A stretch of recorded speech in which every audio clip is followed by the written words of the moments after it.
Just use the raise hand tool. Andrew Jones, you're up first, sir. Go ahead.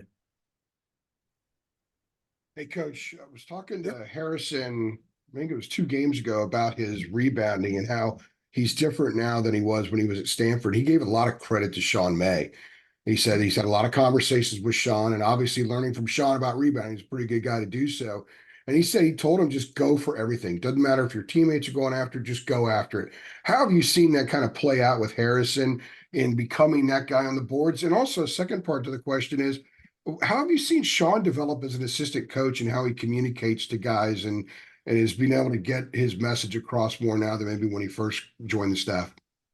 No, I mean, for Harrison, I mean, it's just been a huge, bonus for us to have another guy that, is relentless on the boards, whether it's, offense or defense. I think the play that comes out to me just automatically was that one in the second half where, I mean, he just got involved in the play and kept it alive, dove on the floor, threw it back out to half court. Elliott got it. He threw it to RJ. RJ skipped it to Cormac for the wide open three. And I think that's the extra effort that you're referencing is not only, getting the rebound, but just keeping it alive. And he's just doing an amazing job at that and doing that alongside Armando, who's an elite rebounder. That just really puts us in a good position on both ends of the floor. And in terms of, Coach May and his communication with the guys, it's always been amazing. It's not just this year. It's been since he's been an assistant coach, even before he was a bench coach, just his ability to connect with the players, to communicate with them, to have relationships with them. He's amazing in terms of individual development and being on the floor with guys and being able to communicate with them in a way that, one, that they understand, and number two is gives them confidence to be able to do that out on the floor. Thank you. I'll go next to Michael Coe. Go ahead. Hey there, Hubert. Hey. When you look at Clemson, their last 3 losses have come by a combined 5 points. And I know they're sitting at 4-6 in ACC play, but do you think they're better than their record indicates right now? No, they're a very good basketball team, and they're one of the better teams in the country. Just plain and simple, period, the end. We've already played them. They're always great defensively. They're physical. They're fundamentally sound on the offensive end. They can shoot from 3, and they can also dominate points in the paint. Great offensive rebounding team, and Coach Brownell is one of the better coaches in the country. I just have so much respect for him and his program.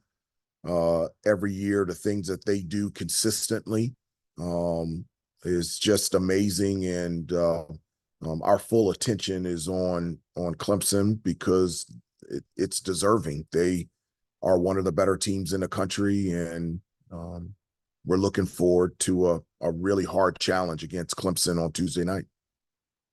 Thank you. I'll go next to Royal Howell. Go ahead, Royal. Good morning, Coach. How you doing? Good, doing good. Coach, can you just speak briefly on just the balance of your team, specifically on the defensive end, where you gave Duke one of their worst 3-point shooting nights of the season a couple nights ago, and then just on the offensive end where you score the most points against Duke since they've allowed since 2022. Just speak on just the balance of your team and just the fight and hunger that your team has in preparation for getting to Phoenix. Well, I do think that we have depth, we have versatility, and we have that on both ends of the floor. Just from a defensive standpoint, they still shot 50% from the field, so we can, they had over 50 points in the paint. But I thought our ball pressure, our physicality was really good against Duke, and it really put us in position not to be in rotations and a lot of closeouts, which Duke is elite at in terms of generating open threes. And I thought we were really good in transition because I've always said you're in control of defensive transition, because from an offensive standpoint, if you make shots, take good shots, get to the free throw line and take care of the basketball, and we only had 5 turnovers, you're rarely in transition defense. They're always going up against a set defense. So I felt like that our efficient offense helped out our defense. And then, on the offensive end, we just got a number of guys that can score. They were taking away RJ, they were face guarding him, taking away a lot of his actions, and it opened up things for Armando. It opened up things for Harrison. And Cormac and Elliott being able to get to the free throw line and the basket. And so that's one of the good things about this team, but there's a lot more improvement and a lot more things that we need to work on to become the best that we can be. Thanks, Coach. Go next to David Teal. Hubert, you mentioned Duke face guarding RJ the other night. In the 3 previous games in which Armando had single-digit scoring outputs, were teams doubling down on him and forcing you to look elsewhere for your offense, or did it become a priority to get him more involved in the offense Saturday night? Well, I think it was a combination of both. I mean, I think in previous games, the way that they were playing Armando, they were teaming him as soon as he caught the ball into the post, and then off of any, ball screen or DHO action, they were staying with him, and it was allowing our guards to get open and being able to attack the basket and finish.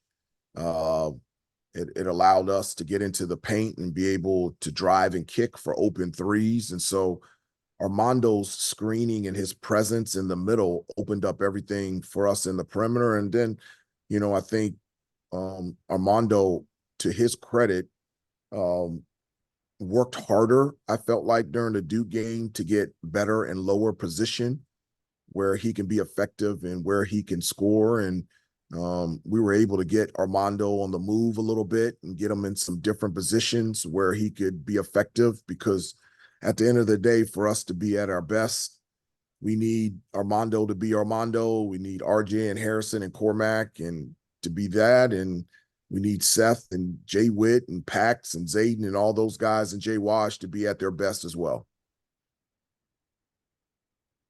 Go back to Andrew Jones. Coach, I'm never had a shortage with questions here. The season's filled with all kinds of challenges, and one that you guys are dealing with now is disconnected from Duke and gearing toward Clemson, and really a really tough stretch that you guys have coming up also on the road. Do you do anything different to sort of shake them out of Duke mode, or is this club so mature that you just continue the routine? You don't have to do anything different because you know that by the time they show up to practice today and they show up tomorrow night that they're going to be ready to play?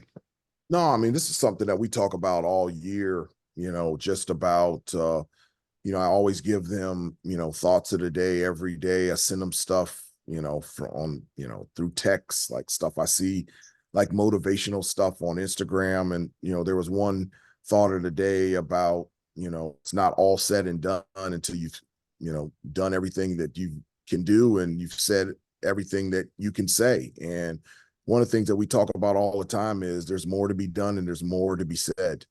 And so, I think you should feel good about where we are now, but that's it. I mean, there's so much more room for improvement. There's so much more to be said, so much more to be done. And just,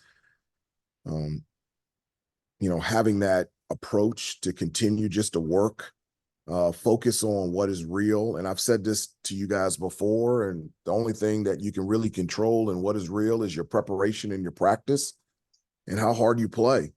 And so if you prepare and you practice and you play as hard as you can, at the end of the day, you just have to live with the results. And this is what this group will do with the remainder of the year and just see where we end up. Thank you. Appreciate it. Yeah. Hubert, thank you. Appreciate the time. Okay. Have a great day, guys. Thank you. You too. Okay.